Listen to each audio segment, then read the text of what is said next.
I would have never thought that I'd be a victim of domestic violence, because a woman with a bruised face is the typical picture of domestic violence. But psychological and emotional control happens secretly and insidiously in most cases. My brainwashing was so effective that I didn't know I was in an abusive relationship until my very last week. One night, my world came crashing down, and I finally saw my husband for exactly who he was. As soon as I put together that he was the root for over a decade of severe anxiety and insomnia, it was time to go. A voice in my head was screaming, "You're going to die here." And whether that meant physical death or spiritual death, I wasn't ready to die. I've spent the last 4 years healing, and as difficult as this has been, I'm extremely grateful for this journey. I've healed from emotional, psychological, and sexual abuse. It's important to share that it's possible to reclaim ourselves and live a full life after abuse. My healing did not include much traditional talk therapy.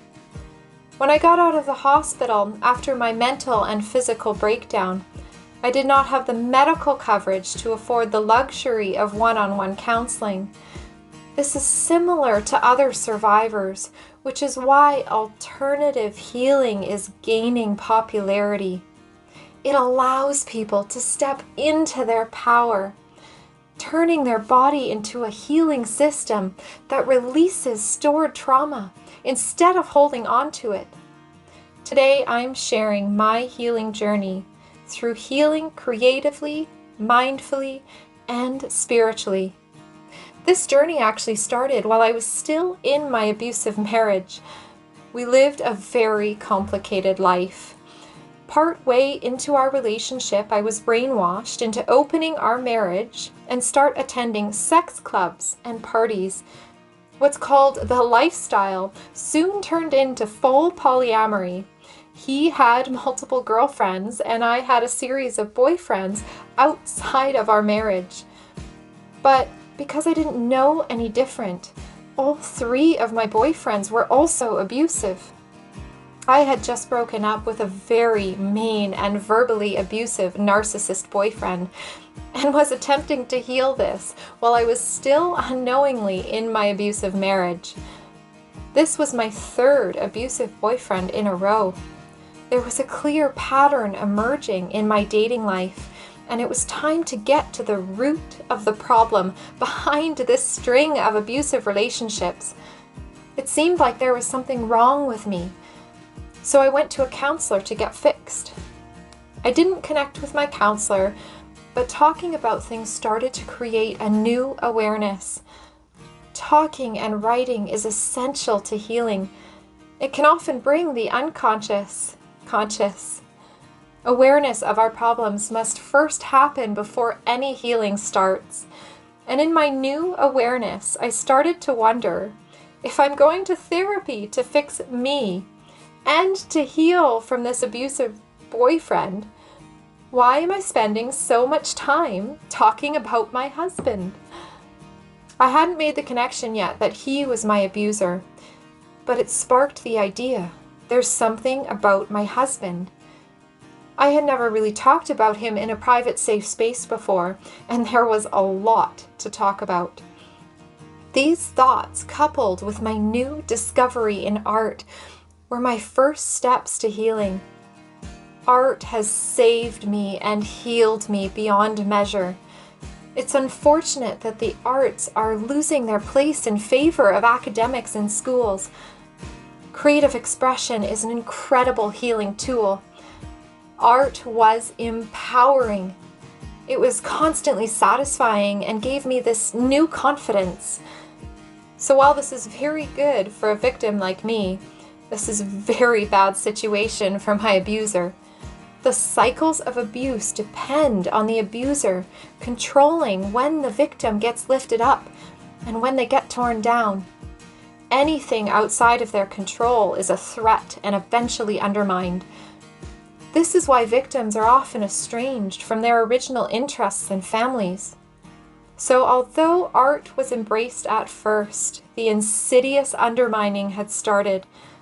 I left home to save me and my art. I discovered art in September and left later that January. It took those 5 months to wake up and undo the brainwashing. It gave a direct connection to my soul for the first time in 13 years without emotional meltdowns, gaslighting, and distractions. It bypassed all the self-criticisms that had built up over the years, and my inner spirit was pouring out as color on canvas. Healing with art isn't just about our creative capacity, though. The additive effects of trauma and abuse get stored in our biological and nervous systems. Creative expression provides a channel for the release of this traumatic energy. Art also increases the dopamine in our brains, so it gets released from the body in a more elevated state, which helps change our relationship to the painful past. I've cried and released in my early sketches, but I did it with color and imagery. The trauma in my body formed images in my mind, which flowed out of my hands on paper. It's all the flow of energy. Once I woke up to my stored pain, it started a great purge in my body and spirit. Like an unstoppable flood, more events and memories got brought to my conscious awareness to be processed and released. The worst thing someone can do is repress those experiences again. Creative healing is so effective for its continuous nature. Creativity is always flowing, so when one piece is finished, there's often another one ready to start. Art has been critical in my transformation. Each piece helped me release trauma, while also revealing a new lesson for personal growth. Becoming whole again after abuse isn't just about healing the past. It's about cleansing the body of the stored traumatic energy, while also improving the parts of yourself that got you into the abusive relationship to begin with. So healing had 3 critical layers. 1 was changing my relationship to the painful past. 2 was cleansing my system of the stuck traumatic energy. And 3, learning and growing out of my old patterns that functioned in the abusive dynamic. Art stays a main staple in my life and a gift I can give others. I'd love to say that my healing journey was linear, or even that it got slowly better after I left my home. When a survivor leaves their abuser, the hardship has just begun. They still carry their internal environment, molded by the abuser, into their new life. I had no idea how sick I was. I had normalized huge tantrums, emotional blackmail, hiding and dishonesty, triangulation with friends, guilt trips, orgies, multiple-day drug binges, heavy kink practice, sex parties, and insomnia. The list goes on. On top of all this, living in fear was my normal state. All of this doesn't magically go away when a victim leaves their home. I might have left the source, but his wounded identity had long been imprinted on my psyche. I lived in an abusive home, but external environments are not violent. People's internal environments are violent. The internal wounds of the abuser get transferred to the victim, which manifests outwards into the abusive home. Domestic violence wasn't just my home. It was in my inner spirit.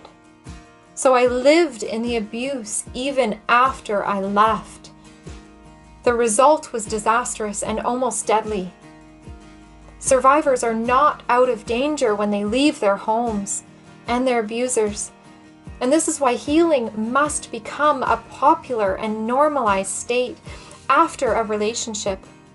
If I had not healed, I would have passed on my internal wounds to others, just like it had been passed to me and been passed to my abuser at some point in his life. Domestic violence isn't about homes. It's about the pain and trauma carried in people's inner sanctuaries. The pain in my body, mind, and spirit was excruciating, and everything I had once used to medicate and normalize this pain were gone. This included my abuser and his rewards. My home was gone. My friends were gone. The parties, external validation, and distractions gone. My furniture, life luxuries, and comforts gone. All I had was inner turmoil. I did have a few things: my cat, my art, and my drug addictions. I wish I could have seen that my parents were also there, but the estrangement towards my family was just too large. With so much structure of my previous identity gone, and no clear guidance on how to create a new one, I got lost in medicating through drugs. This gave temporary relief, but it prevented a new, stable psyche from establishing. Over the course of a few months, I fell into a psychosis, a psychological vacuum. Having experienced this kind of mental breakdown, I understand how others fall through the cracks and end up on the streets or in addiction. Homelessness is a manifestation of a lost identity that never got replaced after a traumatic one. Homelessness and addiction have traumatic roots. Everything we do externally is a manifestation of what's happening internally.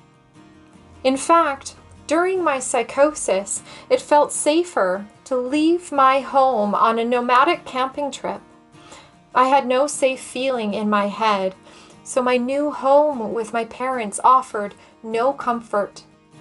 It was on this camping trip where I fell because my breakdown continued, and I had a spinal cord accident.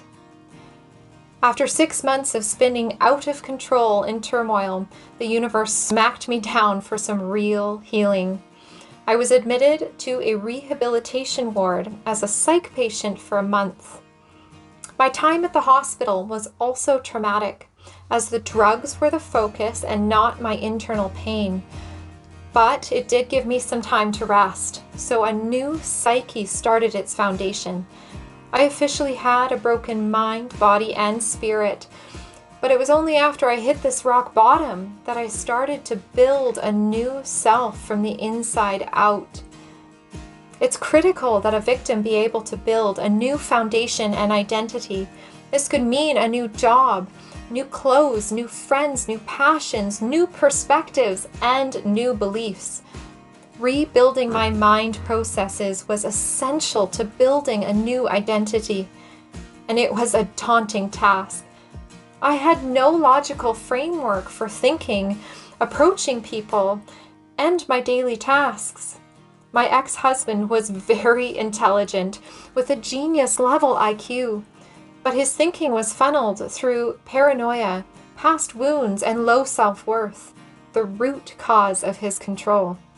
To say I didn't trust my own mind was an understatement. I needed something reliable to build my new psyche from. A year before I left my marriage, a friend gave me a book on Stoicism. Stoic philosophy is touted as the cure for the mind. It's so powerful that when I brought it home, my husband took the book and said that we should only read it together. It was a threat, unless it was something that he could control. He turned it into a negative experience and the book was forgotten. I may not have had access to counseling out of the hospital, but I had my book on Stoicism, so that's what I built my new identity from. It gave me a framework to interact with my external world and start building trust with my mind again. Instead of running on paranoia, judgments, defensiveness, and assumptions, my new identity was grounded in kindness, compassion, and honesty. I started becoming the observer of my environment, my emotions, thoughts. instead of getting caught up in them or judging them. I also learned to focus on the things in life I could control, like my own reactions, how I spend my time, and how I treat others, instead of what I can't control, like other people's behavior and external events. Above all, Stoics believe in service and giving back to humanity. The ultimate cure for the miserable and hopeless mind is a purpose that helps others. I started my Instagram page and gave Girl with Many Secrets a platform to share her art, wisdom, and story. This service gave my new life a larger meaning, and despair turned to hope. A couple months on bed rest, and my mind was growing stronger. And I was motivated by my online platform.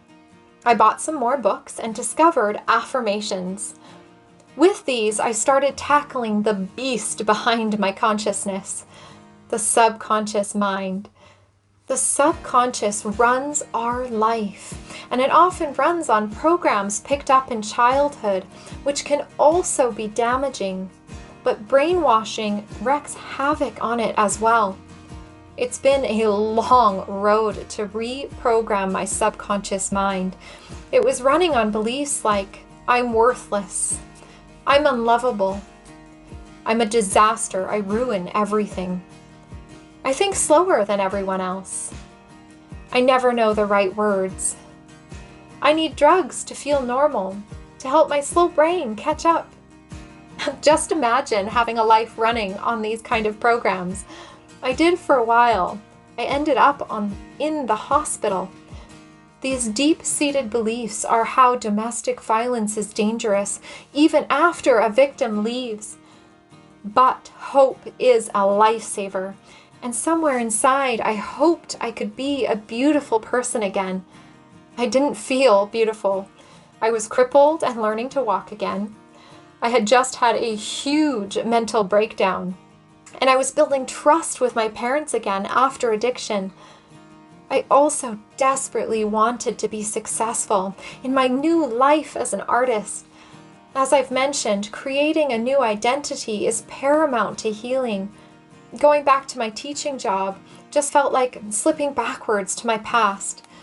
There's a quote that says, "She's made out of affirmations and self-love. You can't break a woman like that." And that's absolutely true for me. I started using verbal and written affirmations for some deep reprogramming. For months, every night, I wrote affirmations in my journal, tearfully hoping one day they would be true.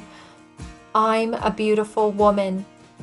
I'm a successful artist. I get to help others while doing what I love. I'm so excited to get out of bed in the morning. I am healthy, happy, and love taking care of myself. I love working out again. Depression slowly waned, and fear slowly turned into focused optimism. I still had many days where I laid under the blankets, exhausted and crying and scared if I was going to make it. But things did slowly get better. I was sad that my love of fitness had died, but one day I was packing a gym bag without even planning on it. And 4 months after the hospital, I was running on a treadmill after the doctors thought I would never run again. Affirmations are powerful, and I still use them regularly. So up until this point, I was healing creatively through art and mindfully through Stoicism and affirmations. But I would not be where I am today without spirituality. I still considered myself an atheist after the hospital. The Stoics mentioned the soul and God a lot, but I kind of just ignored it. My ex was an atheist, so that was my identity as well. But I was constantly shedding this old identity. Healing and becoming whole after abuse isn't about finding yourself. You are there all along. It's about peeling away the layers that never belonged in the first place. Underneath our wounds lie the same potential, zeal, creativity, and joy as when we were younger. My first empowerment book introduced the idea that we're not out there doing it alone. When it mentioned source energy or God, I almost put the book down and walked away. But I learned to question these knee-jerk reactions, and if I traced them back to my ex, they had to go. So I kept reading. I discovered a loving energy force that is waiting for us to invite it in to heal and restore us. My relationship to this ever-present loving life force has profoundly impacted my life. I started intentionally welcoming this healing energy into my body, cleansing it of trauma. It feels like a miracle because I couldn't see this energy work happening. Light, love, source, God, whatever you want to call it, it's out there waiting for us to welcome it. Over the course of a couple years, I included more spiritual practices into my routine because they were so effective. Along this journey, I learned that our homes are actually connected to our energy. I had never cleansed a space before, but what's the harm in trying something new? It was time to move old energy out and welcome new energy in. I had just had a summer of very low income. My teaching job wasn't available, and I hadn't worked enough hours after my accident to get unemployment insurance. I made around $400 trying to make it in art for the first time. With no spousal support in my future, I was desperate and poor. This desperation was hard to live through, but it was the same hopelessness that caused me to dig deeper into alternative healing. I learned about saging from a book on the energy of abundance. If buying some sage to burn was going to cleanse my space and bring in a little bit more money, I was all for it. So I went to my first metaphysical store. I was so clueless. I asked the clerk which sage to get. Instead, she gave me a dark red resin called dragon's blood. "You're going to need something stronger than sage," she said. "You're going to need something for lifting curses." What does that even mean, to be cursed? It meant that I was energetically cursed. My past was gone, but its trauma was still haunting my body, blocking my life force from flowing through it. Trauma is like a sticky tar, tainting our current potential and joy. The good news is that although energy interacts with matter, it is not matter and it can be released. The other good news is that traumatic energy blocks are not just all over the body, but in certain energy centers related to that type of trauma. And in spirituality, these are called chakras. Just like we have a circulatory system with one heart, we have an energy system with 7 main centers. The bad news is that over time, these centers can get blocked, just like the buildup in an artery. Too much plaque and it leads to a heart attack. It's similar to our energy system. If there is buildup due to trauma and not enough energy flow, the tissues can fall into disease. The connection between trauma and physical sickness is already known in the ACEs score, where people with high adverse childhood experience scores are more likely to face cancers, heart disease, and a myriad of other ailments. This is another way that psychological abuse can become deadly. Fortunately, spiritual practices can clear these blocks, which eventually manifest into physical disease. I've experienced many physical ailments while I was still in my relationship. I just never connected it to constantly being traumatized. One of these was my chronic throat infections. It was under coercive control that I agreed to open our marriage. Everything after that was happening against my sole desire to be monogamous. Self-expression is related to the throat chakra, but I was constantly being silenced. My throat infection started after our first lifestyle vacation. It was so painful I couldn't even drink water. After that, I got throat infection after infection, sometimes bacterial, sometimes viral. I almost got my tonsils removed. After energy healing, I share my true voice easily, and I can't remember the last time I had a throat infection. The most obvious sign, though, that energy healing was working was my menstrual cycle. I got into a relationship at 19, so by the time I was in my 20s, I couldn't ever remember not having short and light periods, a mere 1.5 days. I actually thought it was a blessing, but it gave a hint to where my biggest energy block was, my curse. Trauma from abusive intimacy gets held in our womb or sacral chakra. It was only after I did regular womb meditations for a couple months that my periods lengthened. If anything turned me into a believer, it was the health and normalcy of my cycle returning. I lived with a sick womb for 15 years, and it might have manifested and continued into worse disease or cancer without this energy healing. Spiritual healing has been my favorite so far, because the practices aren't hard. It just takes regular practice and belief. And as long as you are intentional about it, healing can range from drumming, singing bowls, time in nature, yoga, and breath work. I remember feeling like my situation was completely helpless. My life was a complete disaster because my inner world had collapsed. I had no health benefits and a broken body, a broken mind, no work, and no income. In my desperation, I kept digging for new methods of healing. I discovered that the more I focused on cleansing my inner world, the more my external world flourished. I owe much of this progress to 3 main areas: healing creatively with art, mindfully with Stoicism and subconscious reprogramming, and spiritually through intentional energy work.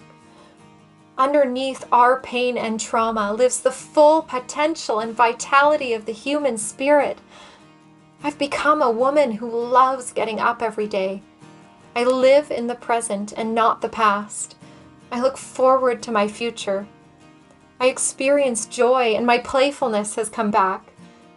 And I can truly say, for the first time in my life, I love myself. I feel like the beautiful woman I always hoped I could be. It's true what they say. Everything inside of us that we're looking for to succeed is already there. But we must first clear away the dirt that fell on top of our soul. Thank you for listening to my healing story.